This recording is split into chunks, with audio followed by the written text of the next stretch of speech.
The efficient market hypothesis is the theory that beating the market is impossible because stocks are already accurately priced and reflect all available information, so it is theoretically impossible to make a profit from any trading strategy. As a result, since there is no way to identify a bargain stock or use past stock price movements to predict future prices, the only way to earn higher returns than those of an index is by purchasing higher risk investments.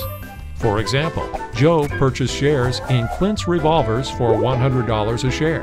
Because the efficient market hypothesis states that the intrinsic value of Clint's Revolvers is $100 a share, Joe will not be able to profit from a potential under or overpricing of the stock.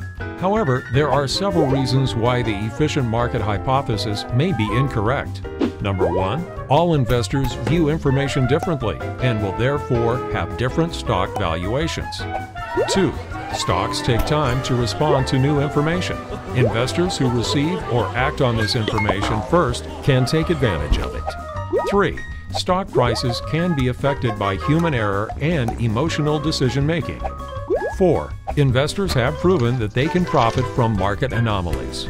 If the efficient market hypothesis is true, then investors should place all of their assets in index funds so they will earn the same returns as the overall market and focus on minimizing their expenses to maximize their returns for any asset type and any given level of risk rather than try to outdo the index.